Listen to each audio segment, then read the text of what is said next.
ನಮಸ್ಕಾರ. ಮುಂಬೈ ನ್ಯೂಸ್ ಕನ್ನಡ ವಾರ್ತಾವಾಹಿನಿಗೆ ಸ್ವಾಗತ. Mumbai news, Mumbai news, Mumbai news. Mumbai ಕನ್ನಡಿಗರ ಹೆಮ್ಮೆಯ ಸಂಸ್ಥೆಯಾದ ಗೋರೆಗಾಂವ್ ಕರ್ನಾಟಕ ಸಂಘದ 67ನೇ ನಾಡಹಬ್ಬ ಹಾಗೂ ವಿಚಾರಗೋಷ್ಠಿಯು 2026 ಮಾರ್ಚ್ 1 ಭಾನುವಾರದಂದು ಮಲ್ನಾಡ್ ಪಶ್ಚಿಮದ ಸುಂದರ್ ನಗರದ ಹಿಂದಿರುವ ಡಿಜಿ ಕೇತನ್ ಇಂಟರ್ ನ್ಯಾಷನಲ್ ಸ್ಕೂಲ್ನ 9ನೇ ಮಹಡಿಯ ಸಭಾಂಗಣದಲ್ಲಿ ಸಂಘದ ಅಧ್ಯಕ್ಷರಾದ ವಿಶ್ವನಾಥ್ ಶೆಟ್ಟಿ ಅವರ ಅಧ್ಯಕ್ಷತೆಯಲ್ಲಿ ಅತ್ಯಂತ ವಿಜೃಂಭಣೆಯಿಂದ ಜರುಗಿತು. ಖ್ಯಾತ ಉದ್ಯಮಿ ಹಾಗೂ ಸಮಾಜ ಸೇವಕ ಸತೀಶ್ ಶೆಟ್ಟಿ ಕೊಟ್ರಪಾಡಿ ಗುತ್ತು ಅವರು ಕಾರ್ಯಕ್ರಮವನ್ನು ಮುಖ್ಯ ಅತಿಥಿ, ಡೋಂಬಿವಲಿ ಕರ್ನಾಟಕ ಸಂಘದ ಅಧ್ಯಕ್ಷ ಡಾ ದಿವಾಕರ್ ಶೆಟ್ಟಿ ಇಂದ್ರಾಳಿ, ಗೌರವ ಅತಿಥಿ ಠಾಣೆ ಬಂಡ್ಸ್ ಅಸೋಸಿಯೇಷನ್ನ ಉಪಾಧ್ಯಕ್ಷ ಚಂದ್ರಶೇಖರ್ ಎಸ್ ಶೆಟ್ಟಿ ಅವರೊಂದಿಗೆ ಉದ್ಘಾಟಿಸಿದರು.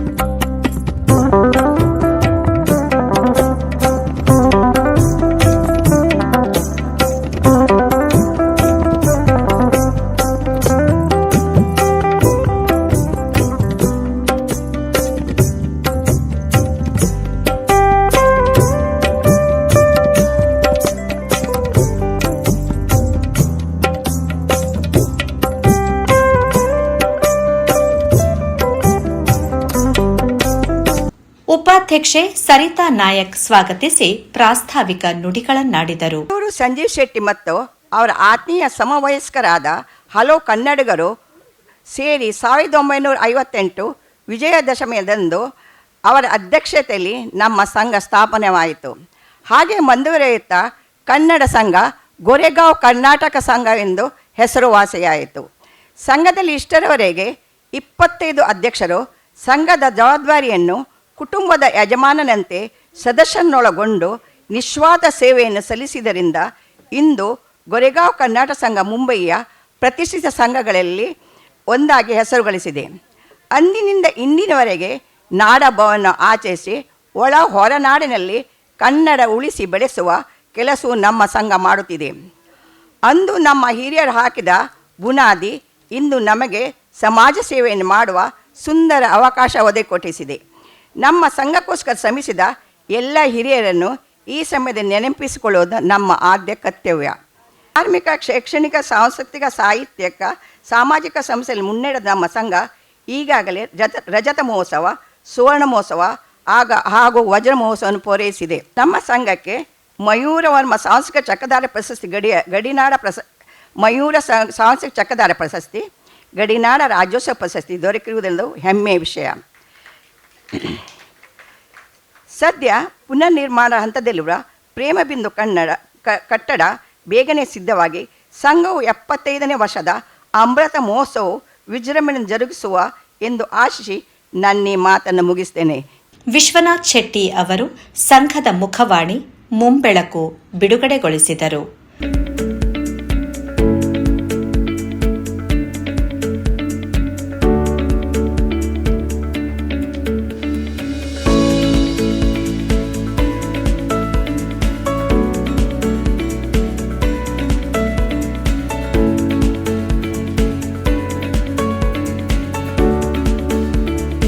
ದಿವಾಕರ್ ಶೆಟ್ಟಿ ಇಂದ್ರಾಳಿ, ಚಂದ್ರಶೇಖರ್ ಶೆಟ್ಟಿ, ಸತೀಶ್ ಶೆಟ್ಟಿ, ಗೋರೆಗಾಂವ್ ಕರ್ನಾಟಕ ಸಂಘ 67 ವರ್ಷಗಳಿಂದ ಮಾಡುತ್ತಿರುವ ಭಾಷೆ, ಸಂಸ್ಕೃತಿಯನ್ನು ಉಳಿಸಿ ಬೆಳೆಸುವ ಸೇವೆಯ ಬಗ್ಗೆ ಮೆಚ್ಚುಗೆ ವ್ಯಕ್ತಪಡಿಸಿದರು. ಕರ್ನಾಟಕ ಸಂಘ, ಗೋರೆಗಾಂವ್ ಕರ್ನಾಟಕ ಸಂಘ ಒಳ್ಳೊಳ್ಳೆಯ ಕೆಲಸ ಮಾಡ್ತಾ ಇದ್ದಾರೆ. ಇವತ್ತು ವಿಚಾರಗೋಷ್ಠಿಯನ್ನು ಇಟ್ಟಿದ್ದಾರೆ, ಬೇರೆ ಬೇರೆ ಕಾರ್ಯಕ್ರಮ ಇಟ್ಟಿದ್ದಾರೆ.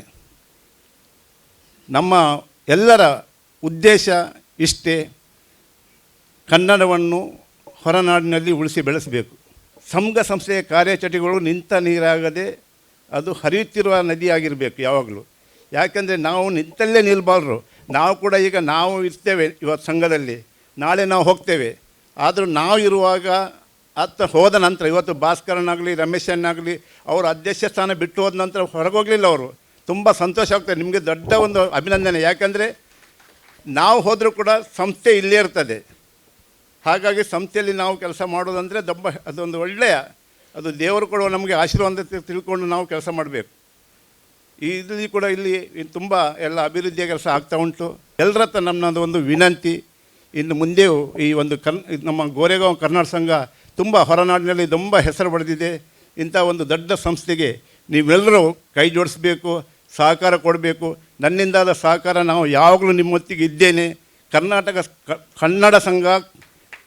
ಸಂಘದ ಯಾವುದೇ ಕಾರ್ಯಕ್ರಮ ಇದ್ದರೆ ನಾನು ಖಂಡಿತ ಬರ್ತೇನೆ.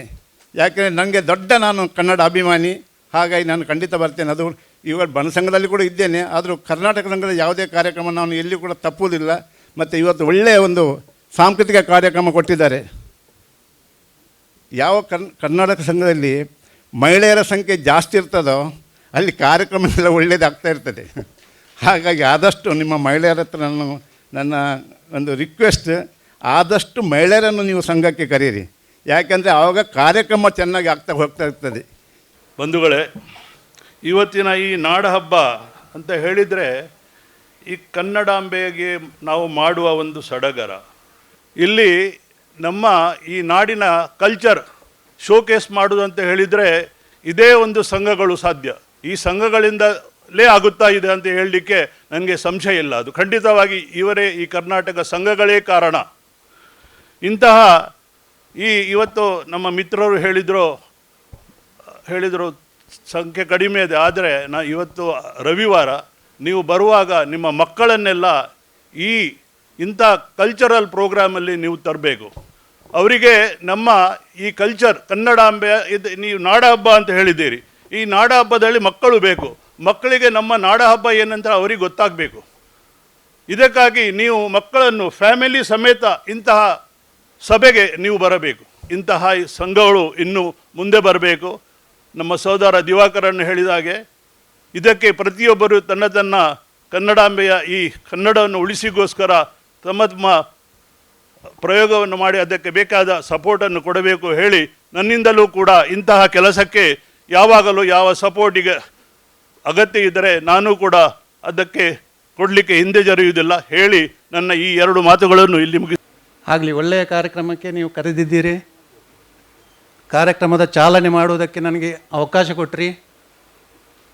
ಆ ಯೋಗ ಭಾಗ್ಯ ನನಗೆ ಸಿಕ್ಕಿತು. ಮತ್ತು ಈ ಸಂಘ ಇದ್ದುದರಿಂದ ನಮ್ಮ ಧರ್ಮ, ನಮ್ಮ ಸಂಸ್ಕೃತಿ ಉಳಿಸಿ ಬೆಳೆಸಲಿಕ್ಕೆ ಒಂದು ಅವಕಾಶ ಸಿಗ್ತದೆ. ಈ ಗೋರೆಗಾಂವ್ ಕರ್ನಾಟಕ ಸಂಘ ಹೀಗೆ ಎಲ್ಲ ಕಾರ್ಯಕ್ರಮವನ್ನು ಕೊಟ್ಟು ಅಭಿವೃದ್ಧಿ ಹೊಂದಲಿ ಅಂತ ಶುಭ ಹಾರೈಸುತ್ತಾ ನನ್ನ 2 ಮಾತು ಮುಗಿಸ್ತೇನೆ. ವಿಶ್ವನಾಥ್ ಶೆಟ್ಟಿ ಅಧ್ಯಕ್ಷೀಯ ನುಡಿಗಳನ್ನಾಡಿದರು. ಕರ್ನಾಟಕ ಸಂಘವು ಈಗಾಗಲೇ ಹೇಳಿದಾಗೆ 67-68 ವರ್ಷದಿಂದ ಪ್ರಾರಂಭವಾಗಿ ಇಂದಿನ ದಿನವೂ ಎಲ್ಲ ಕ್ಷೇತ್ರದಲ್ಲಿ ಒಳ್ಳೆಯ ಕೆಲಸ ಮಾಡುತ್ತಿದೆ. ಇನ್ನೂ ಮಾಡುವವರಿದ್ದಾರೆ. ಈಗಿನ ಬೆಳಿಗ್ಗಿನಿಂದ ವಿಚಾರಗೋಷ್ಠಿಯ ಎಲ್ಲ ಮಾತುಗಳನ್ನು ಕೇಳಿದಾಗ ನಮ್ಮ ಸದಸ್ಯರು, ಕಾರ್ಯಕರ್ತರು ಈಗ 1 ತಿಂಗಳಲ್ಲಿ ಈ ನಮ್ಮ ಕಾರ್ಯಕ್ರಮವನ್ನು ಮಾಡಲಿಕ್ಕೆ ಎಷ್ಟು ಕಷ್ಟಪಟ್ಟಿದ್ದಾರೋ ಅವರಿಗೆ ಇವರು ಪುನಃ ರೀಚಾರ್ಜ್ ಮಾಡಿದ್ದಾರೆ. ಇನ್ನು ನಾಳೆಯಿಂದ ಪುನಃ ಅವರು ಈ ಕೆಲಸವನ್ನು ಮಾಡ್ತಾರೆ, ಇನ್ನು ಮುಂದಕ್ಕೂ ಮಾಡ್ತಾರೆ. ಅದಕ್ಕೆ ಇಲ್ಲಿ ಬಂದ ಅತಿಥಿಗಳು ಹಾಗೂ ಎಲ್ಲ ನಮ್ಮ ಸದಸ್ಯರು ಮುಂದಿನಿಂದಲೂ ಈಗಲೂ ತುಂಬ ತನುಮನದಿಂದ ಸಹಾಯ ಮಾಡುತ್ತಾ ಇದ್ದಾರೆ. ನಮಗೆ ಈ ಸಹಾಯದ ಅಗತ್ಯವಿದೆ. ಯಾಕಂದರೆ ಈಗಾಗಲೇ ನಮ್ಮ ಕಚೇರಿಯ ಕಟ್ಟಡ ಪುನರ್ನಿರ್ಮಾಣಕ್ಕೆ ಹೋದ ಕಾರಣ ನಮಗೆ ಈಗ ಪ್ರತಿ ತಿಂಗಳು ಹೆಚ್ಚು ಖರ್ಚಾಗ್ತದೆ. ಈಗಲೇ ಚೌಟರು ಹೇಳಿದಾಗೆ ನಮಗೆ ಏನು ಆದಾಯವಿಲ್ಲ. ನಮ್ಮ ಸಂಘವನ್ನು ಇನ್ನು ಮುಂದೆ ಕೊಂಡೋಗಲಿಕ್ಕೆ ನಿಮ್ಮೆಲ್ಲರ ಸಹಾಯ ಬೇಕು. ಇನ್ನು ಹೆಚ್ಚು ನಾನು ಮಾತಾಡೋದಿಲ್ಲ. ನೀವೆಲ್ಲರೂ ಬಂದದ್ದಕ್ಕೆ ತುಂಬ ಗೌರವವನ್ನು ಸಲ್ಲಿಸುತ್ತಾ ನನ್ನ 2 ಮಾತುಗಳನ್ನು ನಿಲ್ಲಿಸ್ತೇನೆ. ಸಂಘದ ಉಪಾಧ್ಯಕ್ಷೆ ಸರಿತಾ ನಾಯಕ್, ಗೌರವ ಪ್ರಧಾನ ಕಾರ್ಯದರ್ಶಿ ಶಾಂತಾ ಎನ್ ಶೆಟ್ಟಿ, ಜತೆ ಕೋಶಾಧಿಕಾರಿ ಉಷಾ ಬಿ ಶೆಟ್ಟಿ, ಪಾರುಪತ್ಯಗಾರರುಗಳಾದ ನಾರಾಯಣ್ ಮೆಂಡನ್, ದೇವಲ್ಕುಂದ್ ಭಾಸ್ಕರ್ ಶೆಟ್ಟಿ ವೇದಿಕೆಯಲ್ಲಿ ಉಪಸ್ಥಿತರಿದ್ದರು. ಶಾಂತಾ ಎನ್ ಶೆಟ್ಟಿ ಕಾರ್ಯಕ್ರಮ ನಿರೂಪಿಸಿದರು. ಮಹಿಳಾ ವಿಭಾಗದ ಕಾರ್ಯಾಧ್ಯಕ್ಷೆ ಸುಗುಣಾ ಬಂಗೇರ, ಜತೆ ಕಾರ್ಯದರ್ಶಿ ಸಹಾನಿ ವಿ ಶೆಟ್ಟಿ, ಮಹಿಳಾ ವಿಭಾಗದ ಲಿಲ್ಲಿ ಮೇರಿ ಡಿಸೋಜಾ ಅತಿಥಿಗಳನ್ನು ಪರಿಚಯಿಸಿದರು. ಸೀಮಾ ಕುಲಕರ್ಣಿ, ವಸಂತಿ ಕೋಟೇಕಾರ್, ಶೈಲಾ ನಾಯಕ್ ಪ್ರಾರ್ಥನೆ ಮಾಡಿದರು. ಪ್ರಮೀಳಾ ಆಚಾರ್ಯ, ಶಕುಂತಲಾ ಆಚಾರ್ಯ, ಶೋಭಾ ಆಚಾರ್ಯ, ಸುಜಾತಾ ಆಚಾರ್ಯ, ಲೀಲಾ ಗಣೇಶ್ ಸ್ವಾಗತ ಗೀತೆ ಹಾಡಿದರು. ಸೀಮಾ ಕುಲಕರ್ಣಿ, ವಸಂತಿ ಕೋಟೇಕಾರ್, ಶೋಭಾ ಆಚಾರ್ಯ, ಸುಜಾತಾ ಆಚಾರ್ಯ, ಲೀಲಾ ಗಣೇಶ್ ಉದ್ಘಾಟನಾ ಗೀತೆ ಹಾಡಿದರು. ನಂತರ Reliance corporate media and content ವಿಭಾಗದ ಮುಖ್ಯಸ್ಥ ದಯಾಸಾಗರ್ ಚೌಟಾ ಅವರ ಅಧ್ಯಕ್ಷತೆಯಲ್ಲಿ ಕರಾವಳಿ ಕನ್ನಡಿಗರ ಮುಂಬೈ ವಲಸೆ ಎಂಬ ವಿಷಯದ ಕುರಿತು ಮಹತ್ವದ ವಿಚಾರಗೋಷ್ಠಿ ಆರಂಭವಾಯಿತು. ಅಮೃತಾ ಎ ಶೆಟ್ಟಿ ಅವರು ಸಾಮಾಜಿಕ ಹಾಗೂ ಶೈಕ್ಷಣಿಕ ನೆಲೆಯಲ್ಲಿ ಕನ್ನಡಿಗರ ಕೊಡುಗೆಯ ಬಗ್ಗೆ ಮತ್ತು ಜಿಟಿ ಆಚಾರ್ಯ ಅವರು ಧಾರ್ಮಿಕ ಹಾಗೂ ಸಾಂಸ್ಕೃತಿಕ ನೆಲೆಯಲ್ಲಿ ಕನ್ನಡಿಗರ ಕೊಡುಗೆಯ ಕುರಿತು ಉಪನ್ಯಾಸ ನೀಡಿದರು. ಕನ್ನಡ ಮರಾಠಿ ಮಣ್ಣಿನಲ್ಲಿ ಯಾವತ್ತೂ ಅಳಿಯಲ್ಲ, ಅಳಿಯೋಕೆ ಬಿಡಲ್ಲ. ನಮ್ಮ ಹಿಂದೆ ನಿಂತ ಜಾತಿಯ ಸಂಘ ಸಂಸ್ಥೆಗಳಾಗಲಿ, ಕನ್ನಡ ಸಂಘ ಸಂಸ್ಥೆಗಳಾಗಲಿ ಕನ್ನಡವನ್ನು ಅಳಿಯೋಕೆ ಬಿಡಲ್ಲ. ಇವತ್ತೇ ನೋಡಿ, ಈ ಸಾಧನೆಯಲ್ಲಿ ಸಾಧಕರಾಗಿ ಕುಳಿತುಕೊಂಡವರು ಪಣಕಟ್ಟಿ ನಿಂತವರು. ಕನ್ನಡಕ್ಕೆ ಕಿಂಚಿತ್ತು ತೊಂದರೆ ಬಾರದ ಹಾಗೆ, ಯಾವುದೇ ಕುಂದು ಬಾರದ ಹಾಗೆ ನಾವು ನಿಂತಿದ್ದೇವೆ ಅಂದರೆ ಕನ್ನಡಕ್ಕೆ ಅಳಿವಿದೆಯೇ ಬಂಧುಗಳೇ. ಅದನ್ನು ಅಳಿಸುವುದಕ್ಕೆ ಯಾರಿಂದಲೂ ಸಾಧ್ಯವಿಲ್ಲ. ಈ ಹೊತ್ತಿನಲ್ಲಿ ಶೈಕ್ಷಣಿಕವಾಗಿ ಮಾಡಿದಂತಹ ಹಿರಿಯರ ಸಾಧನೆಯನ್ನು ಹೆಗಲೇರಿಸಿಕೊಂಡು ಅದನ್ನು ಉಳಿಸಿ ಬೆಳೆಸಿ ಮತ್ತಷ್ಟು ಶಿಖರಕ್ಕೇರಿಸುವಂತಹ ಜವಾಬ್ದಾರಿ ನಮ್ಮದಿದೆ. ಅದನ್ನು ಬಹಳ ಹೆಮ್ಮೆಯಿಂದ ಜವಾಬ್ದಾರಿಯುತವಾಗಿ ನಾವು ಸಾಧಿಸಬೇಕು ಮತ್ತು ಅದನ್ನು ಉಳಿಸಿ ಬೆಳೆಸಬೇಕು ಅನ್ನೋದು ಈ ಹೊತ್ತಿನ ಹಾರೈಕೆ. ಇನ್ನು ಸಾಮಾಜಿಕ ಕೊಡುಗೆ, ಸಾಮಾಜಿಕ ಕೊಡುಗೆ ಕೂಡ ಬಹಳ ದೊಡ್ಡ ವಿಷಯ. ಇದು ಸಾಮಾಜಿಕ ಕೊಡುಗೆಯಲ್ಲಿ ನಾವು ನೋಡಲಿಕ್ಕೆ ಹೋದರೆ ಸಂಘ ಸಂಸ್ಥೆಗಳು, ಜಾತೀಯ ಸಂಘ ಸಂಸ್ಥೆ ಆಗಲಿ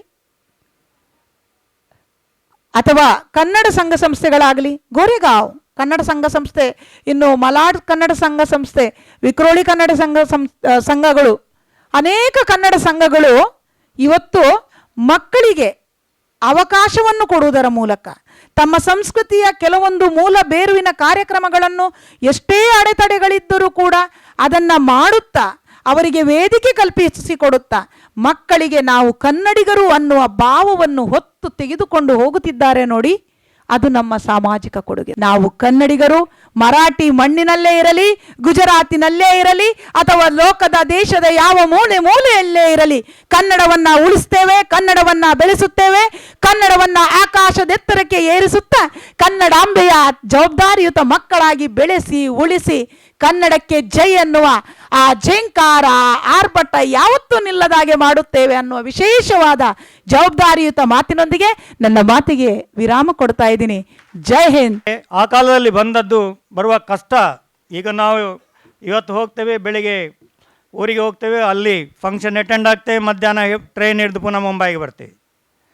ಆ ಕಾಲದಲ್ಲಿ ಹೋಗು ಬರುವ ಫೆಸಿಲಿಟಿ ಇರಲಿಲ್ಲ. ಹಡಗಿನಲ್ಲಿ ಬರ್ತಿದ್ರು, ಬಸ್ಸಿನಲ್ಲಿ ಬರ್ತಿದ್ರು, ಬಸ್ಸು ಮತ್ತೆ ಪ್ರಾರಂಭ ಆಯಿತು. ಅಥವಾ ಕಡೂರಿನವರೆಗೆ ಬಂದು ಅಲ್ಲಿಂದ ಬೊಂಬೈಗೆ ಬರ್ತಿದ್ದರು. ಬಂದು ನೆಲೆಸಿದ ಜಾಗ ಫೋರ್ಟ್ ಫೌಂಟೈನ್ ಏರಿಯಾ. ನಮಗೆ ಆಶ್ಚರ್ಯ ಆಗ್ಬೋದು, ಕ್ಯಾಂಟೀನ್ನಲ್ಲಿ ಆಫೀಸ್ನಲ್ಲಿ ಕೆಲಸ ಮಾಡಿ, ಅಂದರೆ ತಿನ್ನುವುದಕ್ಕೆ ಊಟ ಮತ್ತು ಮಲಗುವುದಕ್ಕೆ ಒಂದು ಜಾಗದ ಅವಶ್ಯಕತೆ ಆವಾಗ ಇದ್ದದ್ದು. ಅನಂತರ ನಮ್ಮ ಅಮೃತರವರು ಹೇಳಿದ ಹಾಗೆ ರಾತ್ರಿ ಶಾಲೆಗೆ ಹೋಗಿ ತನ್ನ ಬದುಕನ್ನು ಕಟ್ಟಿಕೊಂಡರು. ಸಮಯವನ್ನು ಕಳೆಯುವುದಕ್ಕಾಗಿ ಪ್ರಥಮವಾಗಿ ಪ್ರಾರಂಭ ಆದುದು ಭಜನೆಗಳು. ಅಲ್ಲಲ್ಲಿ ತಾವು ನೆಲೆಸಿದಂಥ ಕ್ಯಾಂಟೀನೋ ಅಥವಾ ಹೋಟೆಲೋ ಆಫೀಸ್ನ ಕಚೇರಿಗಳಲ್ಲಿ ರಾತ್ರಿ ಉಳಿಕೊಳ್ಳುವಾಗ ಸಮಯದ ಒಂದು ಸಮಯವನ್ನು ಯೂಸ್ ಮಾಡಬೇಕಾಗಿದೆ ಭಜನೆಯನ್ನು ಪ್ರಾರಂಭ ಮಾಡಿದರು.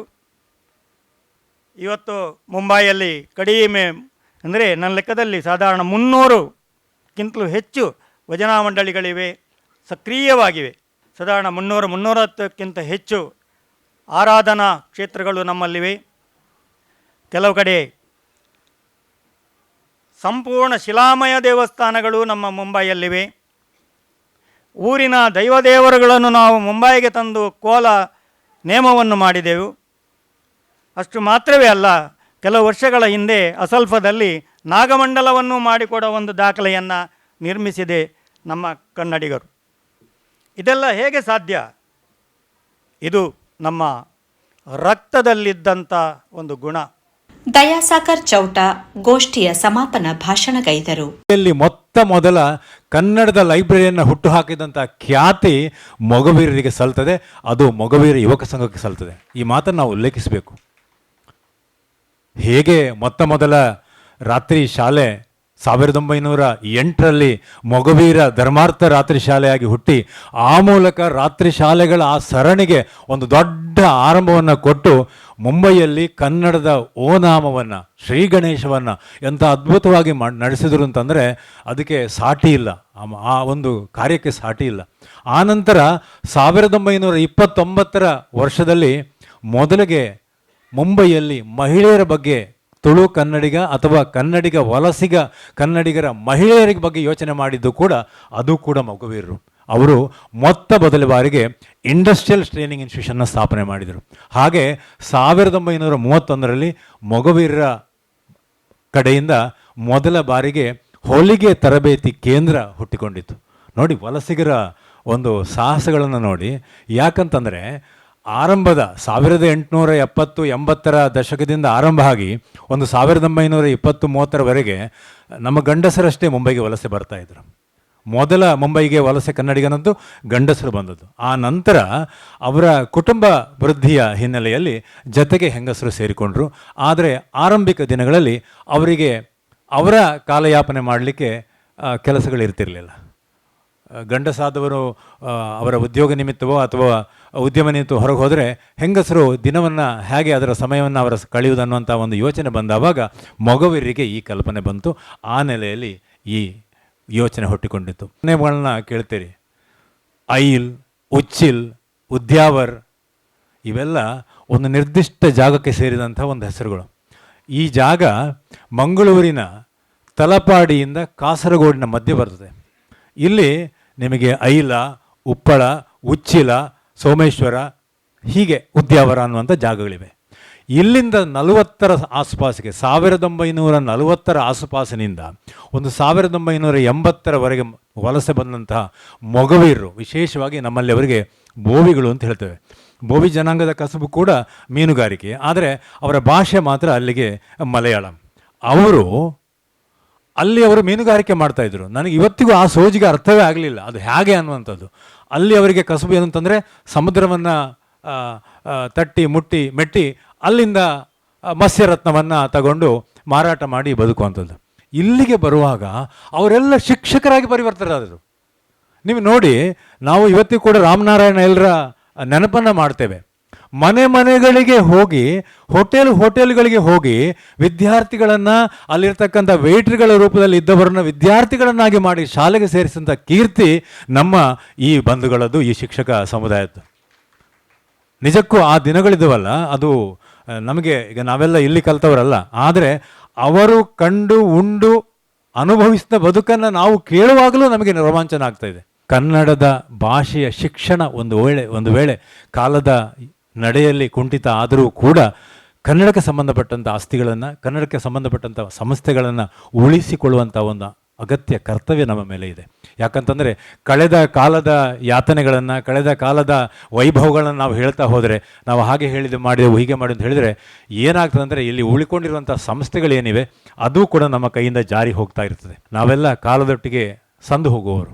ಆದರೆ ಕಾಲದ ಯಾತ್ರೆಯನ್ನು ಮುಗಿಸಿ ಕಾಲವನ್ನು ದಾಟಿ ನಿಲ್ಲತಕ್ಕಂಥದ್ದನ್ನು ನಾವು ಸ್ಥಾಪಿಸುವಾಗ ನಾವು ಕಾಲದಿಂದ ಆಚೆಗೆ ಬೆಳೀತೇವೆ. ಇರುವ ಕಾಲದಲ್ಲಿ ನಿಂತು, ಇರುವಷ್ಟು ಹೊತ್ತು ನಿಂತು, ಕಾಲದ ಆಚೆಗೆ ಕಾಲವನ್ನು ದಾಟಿ ನಿಲ್ಲುವಂತಹ ಒಂದು ವಾಸ್ತುಗಳನ್ನು ನಾವು ನಿರ್ಮಿಸಿ ಹೋಗ್ತೇವಲ್ಲ, ಅದು ವಲಸಿಗನ ಸಾಧನೆ ಆಗಬೇಕು. ಆಗಿದೆ ಅಂತ ಹೇಳಲಿಕ್ಕೆ ನನಗೆ ಸಂತೋಷ ಆಗ್ತಾ ಇದೆ. ಶಾಂತಾ ಶೆಟ್ಟಿ ಗೋಷ್ಠಿಯನ್ನು ನಿರ್ವಹಿಸಿದರೆ, ಪ್ರಕಾಶ್ ಶೆಟ್ಟಿ ಪೇಟೆ ಮನೆ, ರಂಗಸ್ಥಳದ ನಿರ್ದೇಶಕಿ ಲೀಲಾ ಗಣೇಶ್, ಗ್ರಂಥಾಯಣದ ನಿರ್ದೇಶಕಿ ಶೈಲಾ ನಾಯಕ್ ಪರಿಚಯಿಸಿದರು. ಕೊನೆಯಲ್ಲಿ ಸಹನಿ ವಿ ಶೆಟ್ಟಿ ವಂದಿಸಿದರು. ಪ್ರಾರಂಭದಲ್ಲಿ ಸಂಘದ ಮಹಿಳಾ ಸದಸ್ಯರು, ವಿವಿಧ ಸಂಘಟನೆಯ ಮಹಿಳಾ ಸದಸ್ಯರಿಂದ ಸಾಂಸ್ಕೃತಿಕ ಕಾರ್ಯಕ್ರಮ ಪ್ರಸ್ತುತಗೊಂಡಿತು.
ಅಂಜನಗಿರಿಯಲ್ಲಿ ಬಂದ ಸ್ವಾಮಿ, ಅಂಜನಗಿರಿಯಲ್ಲಿ ನಿಂದ.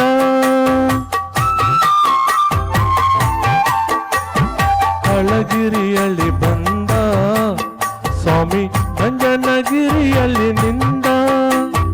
ಕೊಳಲ ದಣಿಯಲು ಚಂದ ನಮ್ಮ ಕುಂಡಲರಾಯ ಮುಕುಂದ ಮುಕುಂದ. ತಿರುಪತಿ ವೆಂಕಟರಮಣ ನಿನಗೇತಕ್ಕೆ ಬಾರದು ಕರುಣ, ನಿನಗೇತಕ್ಕೆ ಬಾರದು ಕರುಣ.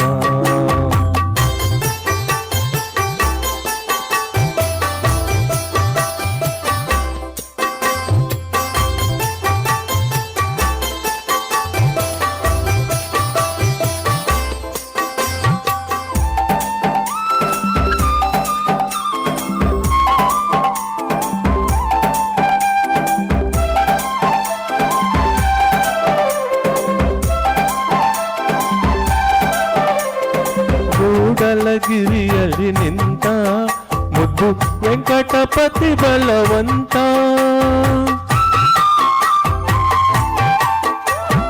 ಮೂಡಲಗಿರಿಯಲ್ಲಿ ನಿಂತ ಮುದ್ದು ವೆಂಕಟಪತಿ ಬಲವಂತ. ಬಿಡಿಲ್ಲ ನಿನಗೆ ಶ್ರೀಕಾಂತ, ತೀರೇಲು ಲೋಕದ ಅನಂತ. ತಿರುಪತಿ ವೆಂಕಟರಮಣ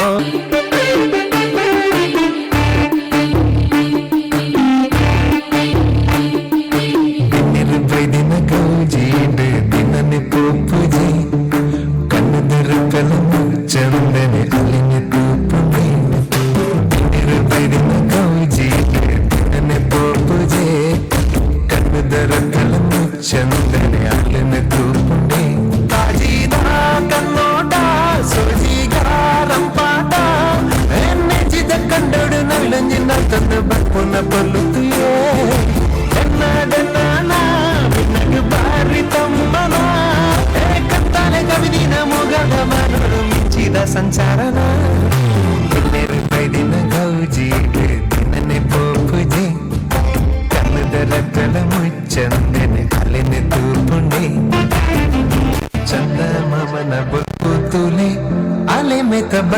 ತುಲೆ ಐಸಿರೋದ ಮೊನೆ ತುಲೆ ತೆಲಿಕೆದ ಬಾಲೆ ಕಂದ ಮಾಮನ ಬಲ್ಪು ತುಲೆ ಅಲೆ ಮಿತ ಬಣ್ಣ ತುಲೆ ಐಸಿರೋದ ಮೊನೆ ತುಲೆ ತೆಲಿಕೆದ ಬಾಲೆ ಯಾರುಂಡೆ ಜಾರುಂಡೆ ನತ್ತುಂಡೆ ಎತ್ತುಂಡೆ ಆ ಉಡಲ ಜಾಲಗ ಪೊರ್ಲದ ತೊಟ್ಟೊಡು ಅಲ್ಲಿನ ನೈದಿಲೆನೆ ಕಣ್ಣೆ ಕಟ್ಟಾದೆ ಪಣ್ಣು ಕಣ್ಣು ಹಾಕ್ಯಾಲೆ ಆ ಕಣ್ಣದ ಮಿಂಚಿಗೆ ಬಲ್ಬುದರ ಸೊಗಸೋದು ಇಂಜಾಯ್ನೆ ತೆರೆ ಬೈದಿನ ಗೌಜಿ ತಿನ್ನನೆ ಪೋಪುಜಿ ಕಣ್ಣದರ ಕಲ ಮುಚ್ಚಂದೆ ಅಲ್ಲಿನೆ ತೂಪುಂಡೆ. ಆಡಳಿತ ಸಮಿತಿ ಸದಸ್ಯ ಸುಧಾಕರ್ ಯಲ್ಲೂರು ಸಾಂಸ್ಕೃತಿಕ ಕಾರ್ಯಕ್ರಮವನ್ನು ಅಚ್ಚುಕಟ್ಟಾಗಿ ನಿರ್ವಹಿಸಿದರು.